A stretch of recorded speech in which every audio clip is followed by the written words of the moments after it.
Buongiorno a tutti, un grande ringraziamento a Cateno De Luca. Sud chiama Nord e Nord risponde. Un grazie a Roberto Castelli se oggi sono qua con il popolo veneto, con il movimento che è nato da poco ma che ha grandi ambizioni, grande voglia di lottare insieme appunto agli amici qua presenti, perché per primo Roberto Castelli è partito.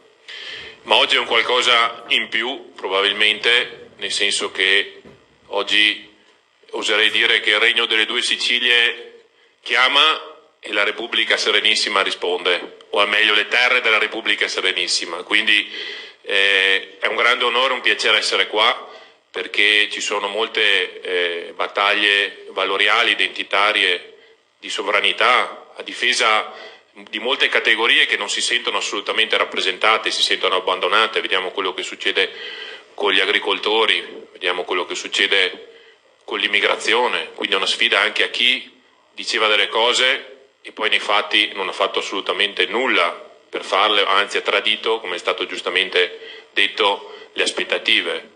È una sfida, oserei dire, al governo non del blocco navale ma al governo dell'invasione.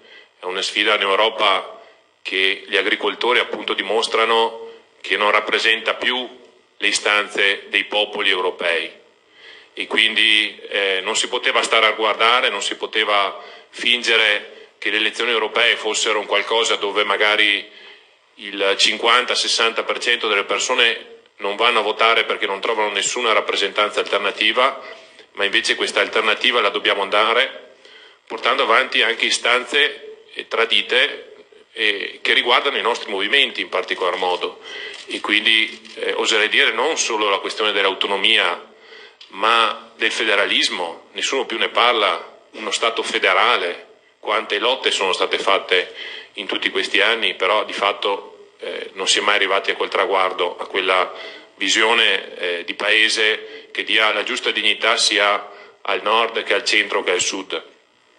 Quindi è doveroso fare questo. Ringrazio Laura Castelli, la ringrazio naturalmente anche l'onorevole Gallo e mi fa molto piacere essere qua con gli amici valdostani, quindi un altro esempio di identità territoriale locale, e anche con i civici. Sono stato amministratore locale per più di 15 anni e quindi so le difficoltà che affrontano quotidianamente gli amministratori locali e anche a quelli bisogna dare delle risposte, perché anche quelli si sentono spesso abbandonati e traditi dallo Stato italiano e dall'Unione Europea.